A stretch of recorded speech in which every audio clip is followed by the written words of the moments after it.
الحمدللہ والصلاة والسلام علی سیدنا رسول اللہ وعلی آلہ وصحبہ ومن والہ۔ بسم اللہ الرحمن الرحیم۔ الفرق بینہ وبین الارسال الخفی۔ نحن ندرس عن الحدیث المدلس، بعض الاحکام درسنا في الدرس الماضي وإن شاء الله بعد الآخر نحن ندرس اليوم. فأولا ندرس ما هو الفرق بين تدليس الإسناد وبين إرسال الخفي، وبعده نحن ندرس عن تدليس التسوية، ما هو تدليس التسوية، وبعد ذلك إن شاء الله نحن ندرس أشهر من كان يفعله ومثاله أيضا، أي إلى تدليس الشيوخ إن شاء الله تعالى. لازم عليكن أن تسمعنا جيدا يا بنات. الفرق بينه وبين الإرسال الخفي، اس کے اور ارسال خفی کے درمیان فرق. کس کے؟ مدلس اور ارسال خفی کے درمیان کیا فرق ہے؟ مدلس کی تعریف تو آپ نے کل پڑھی. مدلس کس کہتے ہیں؟ سند میں عیب کو چھپانا اور اس کے ظاہر کو اچھا کر کے بیان کرنا. پھر اس کی دو قسمیں پڑھی تھی آپ نے، تدلیس الاسناد، تدلیس الشیوخ. تدلیس الاسناد کی آپ نے تعریف پڑھی، کیا ایک بار کرو تو؟ کہ راوی اس سے روایت کرے جس سے اس نے کچھ سنا ہو، ایسی چیز روایت کرے بغیر اس بات کو ذکر کیے کہ اس نے اسے سنا ہے. تو یہ تو تدلیس الاسناد ہو گئی. ایک ہوتا ہے ارسال خفی، جیسے کہ اس مدلس کے بعد ہی بحث آ رہی ہے المرسل الخفی، صفحہ نمبر 61 پر. صفحہ نمبر 61 پر المرسل الخفی. مرسل خفی میں کیا ہوتا ہے؟ اس میں بھی ایسی ہوتا ہے کہ راوی نے جس سے حدیث لی ہوتی ہے اس کو چھوڑ دیتا ہے اور اوپر والے سے حدیث کو بیان کرتا ہے. اب دونوں میں فرق کیا ہوا؟ دیکھیے وہ فرق بتا رہے ہیں یہاں پر. توجہ ہے. قال ابو الحسن بن قطان بعد ذکرہ للتعریف السابق الفرق بینہ وبین الارسال. امام ابو الحسن بن قطان نے سابقہ تعریف کو ذکر کرنے کے بعد کہا کہ تدلیس التسویہ اور ارسال خفی کے درمیان فرق یہ ہے کہ ان الارسال روایتہ عمن لم یسمع منہ. ارسال یہ ہے کہ راوی اس شیخ سے روایت کرے کہ جس سے اس نے کچھ نہ سنا ہو. توجہ ہے. ارسال یہ ہے کہ راوی اس شیخ سے روایت کرے جس سے اس نے کچھ نہ سنا ہو. اب دیکھیے اتنی بات سمجھ گئی. ارسال کیا ہے؟ کہ راوی اس سے روایت کرے کچھ نہ سنا ہو. اب دیکھیے اس کی وضاحت کرو. وَإِضَاحُ ذَلِكَ، اس کی وضاحت، اس کی تفصیل یہ ہے کہ اَنَّ کلم من المدلس، مدلس لام کے کسرے کے ساتھ، یعنی تدلیس کرنے والا راوی. اس طرح مرسل ارسالن خفیًا. ایک تو مرسل آپ نے پیچھے پڑھی تھی، وہ الگ ہے. یہاں پر جو مراد ہے وہ ارسال خفی مراد ہے، مرسل الخفی. اس کی وجہ یہ ہے کہ مدلس اور ارسال خفی کرنے والے میں سے ہر ایک یروی عن شیخ شیئا لم یسمع منہ. اس کی وجہ یہ ہے کہ تدلیس کرنے والا اور ارسال خفی کرنے والا روایت کرتا ہے ایسے شیخ سے کوئی حدیث جس سے اس نے کچھ نہ سنا ہو یا جس سے اس نے کچھ نہیں سنا ہوتا ہے. بلفظ یحتمل السماع وغیرہ، ایسے لفظ کے ساتھ جو سننے اور نہ سننے دونوں کا احتمال رکھتا ہے. بات سمجھ رہے نا کہ مدلس اور مرسل خفی یعنی ارسال خفی کرنے والا روایت کرتا ہے ایسے شیخ سے کوئی حدیث کہ جس سے اس نے کچھ نہیں سنا ہوتا ہے. ایسے لفظ کے ساتھ جو سننے اور نہ سننے دونوں کا احتمال رکھتا ہے. لیکن المدلس قد سمع من ذلك الشیخ احادیث غیر التي دلسها. اب دیکھیے، لیکن تدلیس کرنے والے نے اس شیخ سے کچھ حدیثیں سنی ہوتی ہیں تدلیس والی حدیثوں کے علاوہ. سمجھ رہے ہیں؟ غیر التی دلسها، سوائے ان حدیثوں کے جس میں تدلیس اس نے کی ہو، یعنی تدلیس والی حدیثوں کے علاوہ اس نے کچھ اس شیخ سے حدیثیں سنی ہوتی ہیں. سمجھ بات؟ لیکن المدلس قد سمع من ذلك الشیخ، لیکن تدلیس کرنے والے نے اس شیخ سے کچھ ایسی حدیثیں سنی ہوتی ہیں جو تدلیس شدہ حدیث کے علاوہ ہوتی ہیں، تدلیس والی حدیثوں کے علاوہ ہوتی ہیں. جبکہ علی حین ان المرسل ارسالا خفیا لم يسمع من ذلك الشیخ ابدا، جبکہ ارسال خفی کرنے والے راوی نے اس شیخ سے کبھی بھی کچھ نہیں سنا ہوتا ہے. سمجھ رہے ہیں؟ للاحادیث التي ارسلها ولا غیرها، نہ ہی احادیث مرسلہ اور نہ ہی اس کے علاوہ کوئی بھی حدیث نہیں سنی ہوتی ہے. لیکنہ عاصرہ او لقیہ، لیکن وہ اس کا ہمعصر ہوتا ہے یا اس نے اس سے ملاقات کی ہوتی ہے. سمجھے بات؟ تو مدلس کیا کرتا ہے؟ مدلس اس شیخ سے کہ جس نے اس سے حدیثیں، اچھا ترجمے دیکھ لو دوبارہ پھر کیا کریں. لیکن المدلس قد سمع من ذلك الشیخ، لیکن مدلس نے اس شیخ سے ایسی حدیثیں سنی ہوتی ہیں جس میں اس نے تدلیس نہیں کی ہوتی ہے.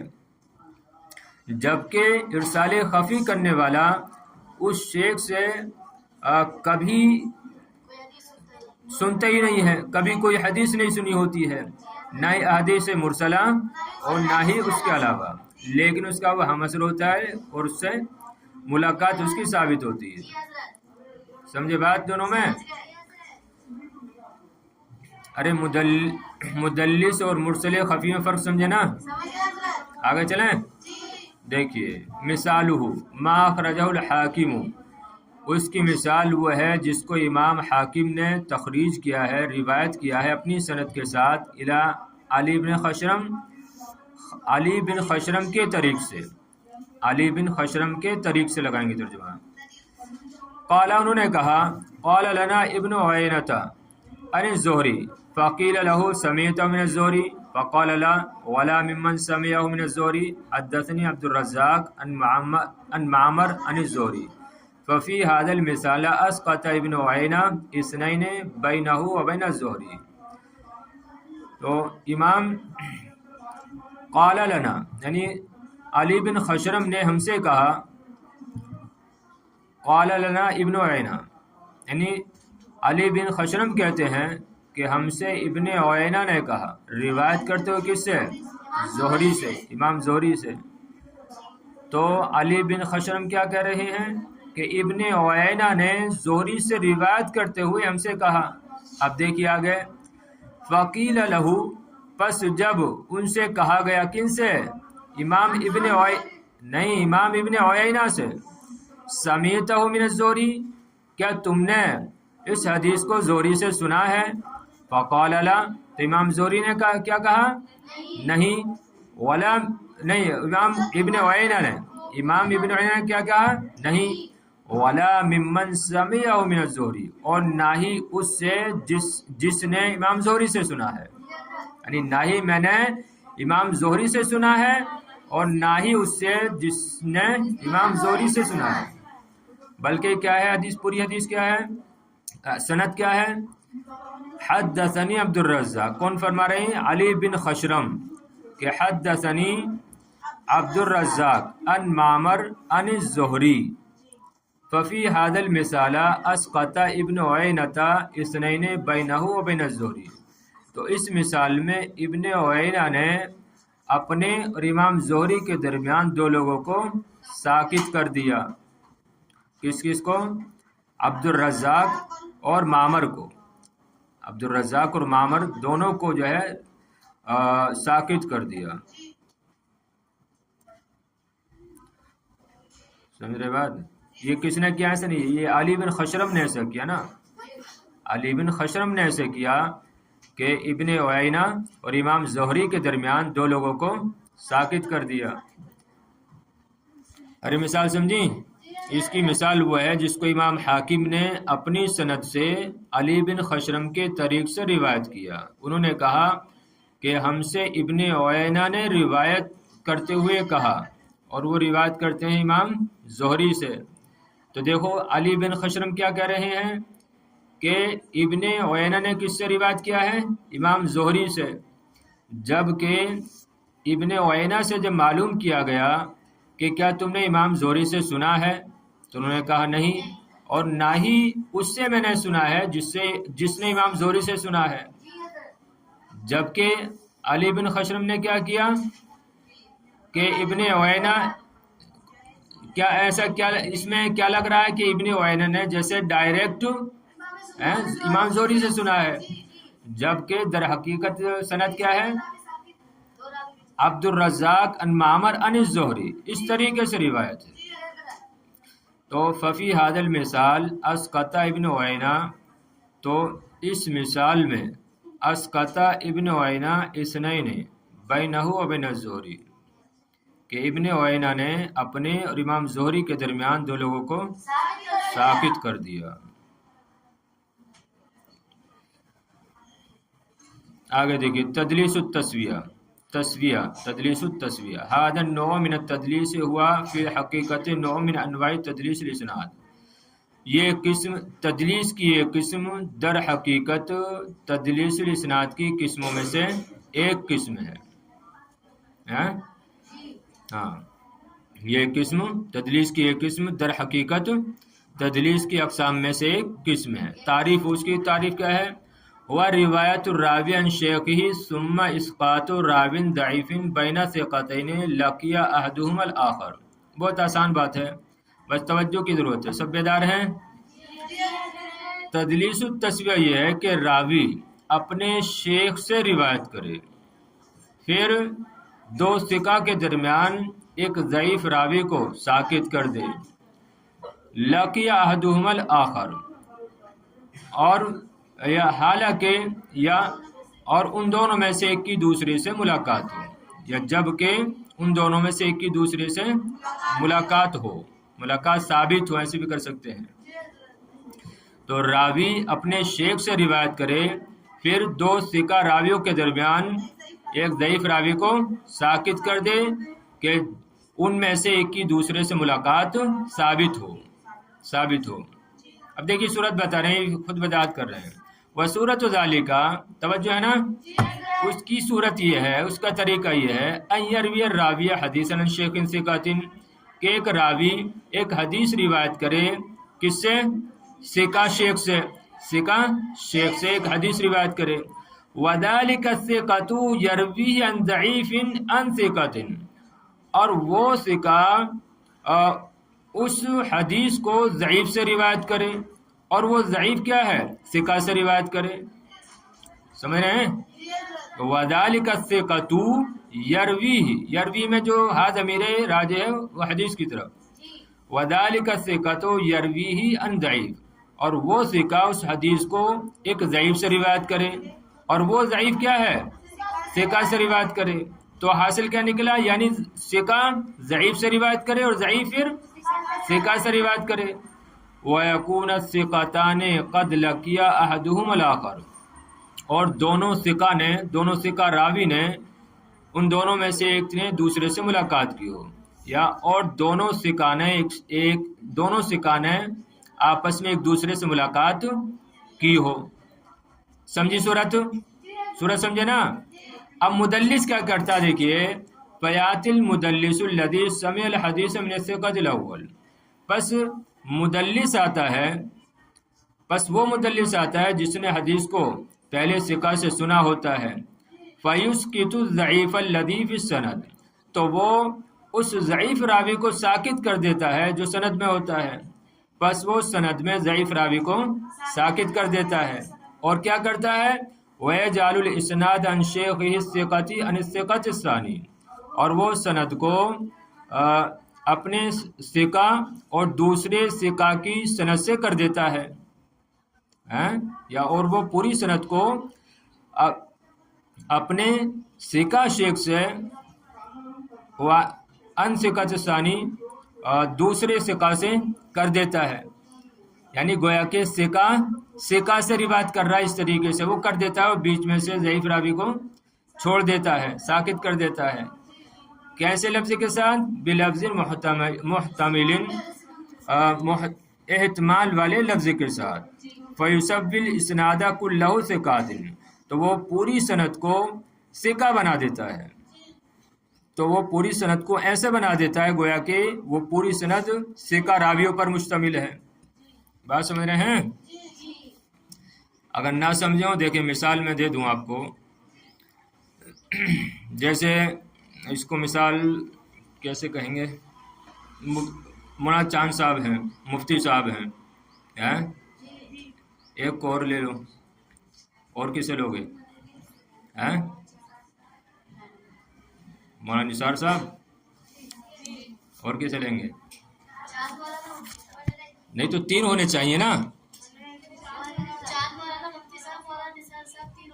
مولانا نثار، چلو مولانا نثار کو لے لو، لیکن مثال دے رہے ہیں کہ پھر آپ یہ نہ کہیں کہ یہ ان کو ضعیف کر دیا، ان کو ثقہ کر دیا، مثال دے رہے ہیں۔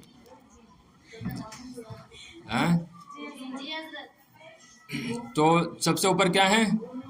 مفتی صاحب ہیں، بیچ میں کون ہے؟ مولانا نثار، اور یا پہلے رکھو مولانا چاند، اس کے بعد مولانا نثار، اس کے بعد مفتی صاحب۔ تو دیکھو ادھر یہ مولانا چاند یہ کیا ہے؟ یہ بھی ثقہ ہے، اور ادھر مفتی صاحب کیا ہے؟ وہ بھی ثقہ ہے۔ بیچ میں جو ہے کون ہے؟